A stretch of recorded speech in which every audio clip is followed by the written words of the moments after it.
Donc bonjour Aïssa Maïga, on est là Bonjour. pour parler de Il a déjà tes yeux qui sort le 18 février en Suisse. Janvier, pardon, excusez-moi. Oui, voilà. La semaine prochaine. Ouais. Donc hier, j'ai vu Lucien Jean-Baptiste qui a pris un réel plaisir à jouer avec vous. Vous vous connaissiez déjà auparavant. On se connaissait un petit peu, mais ça faisait longtemps qu'on ne s'était pas vu. C'était la première fois que je travaillais sous sa direction. Et c'est vous qui... il est venu vous chercher. Comment ça s'est passé, en fait, pour vous? Mais moi, j'ai rien demandé à personne. Ah bon? Lucien Jean-Baptiste est venu me voir. Et puis, il m'a raconté... Alors, il a une énergie, vous l'avez rencontré. Complètement. Il a une énergie hyper communicative. Et puis, il m'a dit, voilà, si tu acceptes le rôle, on y va. Sens-toi libre, vraiment... critique, positive, négative, tu dis ce que tu veux. Je suis très ouvert. Et ça s'est avéré être hyper vrai. Et donc, j'ai lu le scénario et j'ai été emballée. Et ça a été un bonheur tous les jours. Ça se voit à l'écran. Donc, est-ce qu'il y avait cette connivence entre tous les comédiens? Parce que le casting est tout simplement parfait. En fait, on a eu quelque chose qu'on a rarement au cinéma. On a eu le sentiment de faire partie d'une troupe, comme au théâtre. Pourquoi? Parce que, d'abord, on avait tous une adhésion hyper forte au scénario. Et qu'en plus, Lucien insuffle ça. C'est-à-dire que vraiment, il arrive à fédérer toute son équipe, les techniciens, les comédiens. Tout le monde était hyper volontaire. Tous les matins, on était trop contents d'être là, trop heureux. On avait envie de tout lui donner. Et il nous a offert un terrain de jeu. Il nous a vraiment dit, allez, on va s'éclater. Et vraiment, vous avez des remarques, vous avez des envies, vous avez envie de réécrire des scènes. Allez-y. Et on l'a fait. On a tous pu vraiment proposer énormément de choses. Et lui, c'était le catalyseur, le chef d'orchestre. Il a réussi à intégrer tout ce qui lui semblait bien, en faire quelque chose dans ce qui était déjà là. Et donc, on a tous participé à la création de notre propre partition.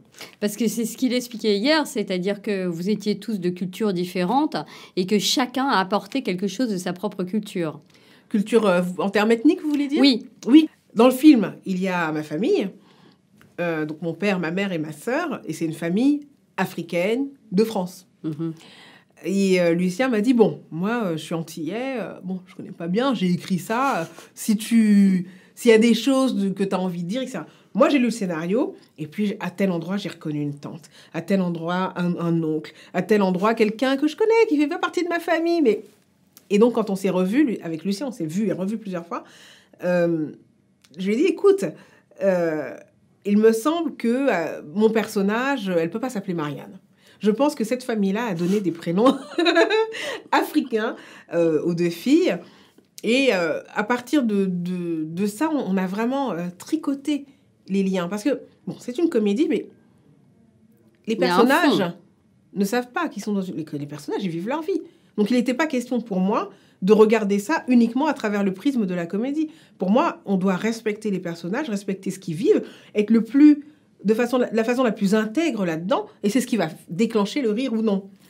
Et du coup, on a vraiment travaillé très sérieusement et avec énormément d'empathie, parce que être la fille, comme c'est le cas de mon personnage, d'une famille africaine, quand on sait l'importance de la famille, l'importance d'être mère dans la culture africaine, et ne pas pouvoir avoir d'enfants, c'est une douleur énorme. Et du coup, s'interroger sur pourquoi cette femme ne peut pas avoir d'enfants. Comment a réagi sa famille au fil des années? Comment, dans leur couple, cette chose-là a pris de la place? Est-ce qu'à certains moments, ça les a éloignés? Mais en même temps, ce qu'on découvre au début des films, c'est un couple hyper soudé. Ils sont hyper amoureux. Ils ont créé leur bonheur autour d'un autre projet. Ils ne peuvent pas avoir d'enfants, mais ils ouvrent cette boutique de fleuriste. Et donc, je vous raconte plein de choses, mais tout ça pour dire qu'on a pu vraiment explorer l'histoire et mettre le fond, donc les questions liées à l'identité, à la transmission, à l'acceptation de l'autre dans sa différence, au service de la comédie. Et je pense, pour moi, les comédies les plus nobles sont celles qui sont traitées avec un grand sérieux, dans lesquelles on peut vraiment s'identifier au personnage et dans lesquelles il y a vraiment du fond. Et là, il a réussi. Il a réussi un truc. Pour moi, c'est un des plus grands réalisateurs de comédie en France aujourd'hui. Parce que c'est un tour de force d'arriver à parler de tout ça dans un climat quand même de crispation, hein, où les peurs sont là. On a eu des attentats qui nous ont tous traumatisés. Les questions de différence, de religion, de sexe autour du mariage pour tous. Voilà. Et puis il le fait sans donner de leçons. Et il le fait sans donner de leçons, dans la détente, dans le rire, tout en étant très cash. Enfin, honnêtement, c'est... Mais il est fort. Comme ça dans la vie, a priori. Ouais. C'est quelqu'un de très positif. Ah oui, ça se voit. Vraiment. Et tous les jours. Ouais. Et d'extrêmement respectueux des gens qui l'entourent.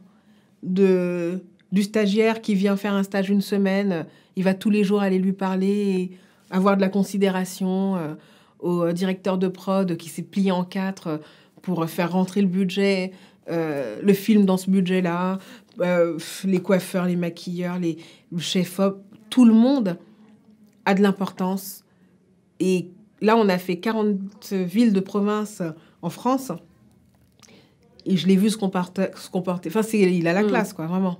Est-ce que c'est plus sympa d'être dans une comédie? Ça ne veut rien dire. Non, ça va... Non. C'est surtout sympa. Quand ça se passe bien, en fait. Oui, c'est ça. Franchement...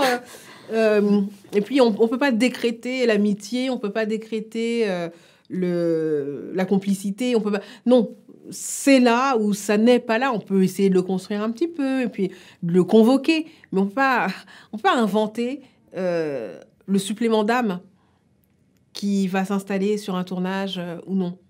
Et là, pour moi, ça a été très...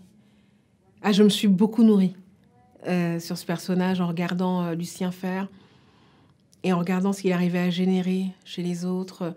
Et pour un réalisateur, un tournage, c'est toujours c'est une épreuve de chaque instant. Entre ce qui n'est pas possible, parce que la météo, parce que le timing, parce que les heures sup, parce que tel acteur... aussi. Le bébé. C'est une succession d'obstacles.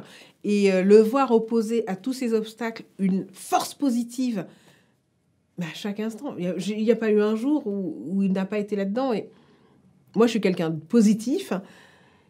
Mais alors, à ce point-là, non, mais honnêtement, j'ai jamais vu ça. C'est un mentor pour vous, donc, maintenant.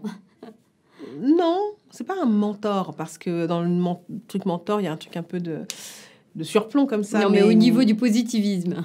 C'est quelqu'un d'hyper inspirant. Bon, je vais vous laisser aller, parce que je rêve d'un petit bout de week-end. Demain, je travaille aussi. Et là, j'ai les 30 ans d'une copine chez moi. Putain, pourquoi j'ai dit oui? Merci. J'ai changé d'identité, je vais m'échapper.